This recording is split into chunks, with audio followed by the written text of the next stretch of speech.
各位网友，大家好，欢迎来到报明说。外媒评论呢，今年解放军的歼20的装备数量就会超过美军的 F-22。2月16号，日经新闻报道，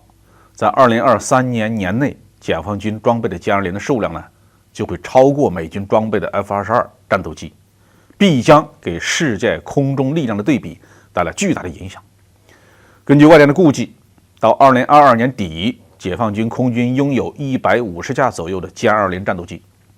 这个估计的数字到底靠谱不靠谱，我们不能证实，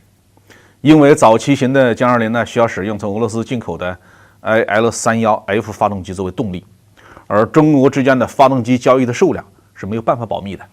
再加上西方商业遥感卫星或者是侦察卫星对成都飞机公司停机坪的持续的监视，他们还是可以对歼20的产量做一些相对靠谱的估算的。但是呢，随着国产涡扇15发动机的成熟以及装机使用，歼20的生产已经不再需要依靠从俄罗斯进口的发动机了，所以差不多从现在开始，国外对于歼20确切产量的推测就没有办法弄准确了。但是呢，即使我们把时间暂停在2023年的元旦，解放军能够升空作战的歼20战机的数量也要比美国空军的 F-22多。这主要是因为 F-22已经停产20多年，很多零配件供应商消失了，整个 F-22机队的完好率很低。根据某些消息来源美国空军能够随时升空作战的 F-22只有36架左右。当然了，这个规模的第4代战斗机对于全球绝大多数国家的空军来说都是很难对付的，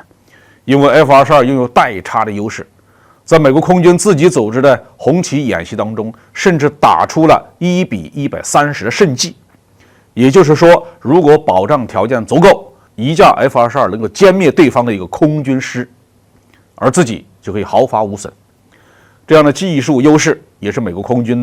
敢于研制和大量装备 F-35的主要原因。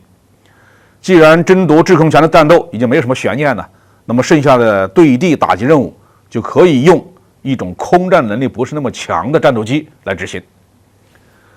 但是歼20的出现呢，让美国空军的这种设想完全化作了泡影。当然，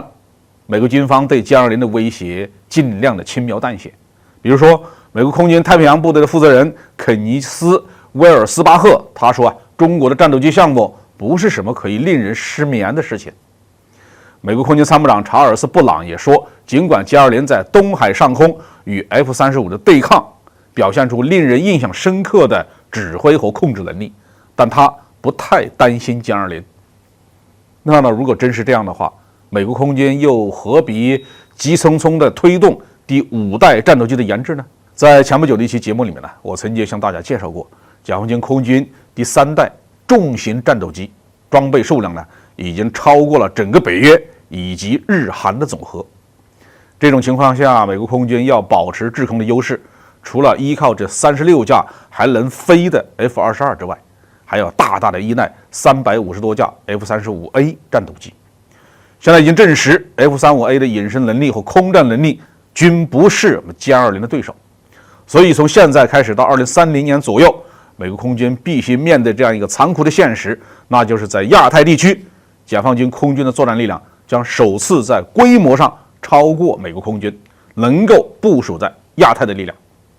这是一个划时代性的标志。现在美军呢，完全押宝在第5代战斗机能够按期甚至是提前研制成功。不过